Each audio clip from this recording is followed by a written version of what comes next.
Assalamu alaikum wa rahmatullahi wa barakatuh. Wannan shi ne bidiyo namu na 31 a cikin wannan series da muke yi mai suna koyi PowerBI. Kamar yadda na faɗa insha Allahu zan yi bayani akan PowerBI tun daga farko har zuwa gwargwado abin da ya kamata a ce mutum ya sani a ciki.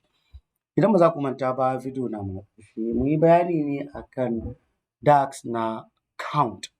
A yau insha Allah za mu bayani ne akan DAX na CountA a cikin PowerBI. CountA abin da yake yi normally a Excel abin da yake yana counting duka columns in da they are not empty. Either figure ne a ciki, number ne ko alphabets ko special character duk wani abu da yake ciki zai maka counting nashi. Abin da wannan count all yake yi kenan. Duk abin da a cikin table zai maka counting nashi. So shi ne abin da wannan yake yi. So idan za ka yi amfani da wannan CountA in za mu zo mu yi clicking wannan calculated measure za mu ce maybe bari kawai mu ce CountA.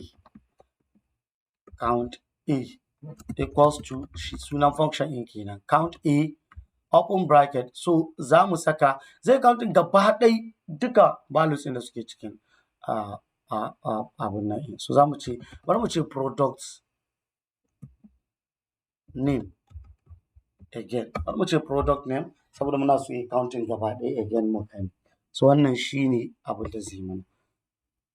So ina CountA ga CountA nan. So za ku ga zai ba mu 35 saboda of course su ne products ɗin da muke da su a ciki. Shi ma CountA baya counting na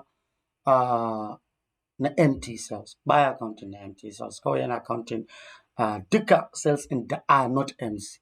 So mu riƙe shi yana counting cells in da they are not empty. So CountA abin da yake yi kenan. Yana counting duka cells in da are not empty. Whether numbers ne a cells in ko special characters ne a cells in ko alphabets ne a column in ko me a ciki zai maka counting nasu in dai ba empty ba ne abin da count yake yi. So mu fahimta count abin da CountA yake yi. Count shi ne yake counting rows da columns da suke da numbers a ciki.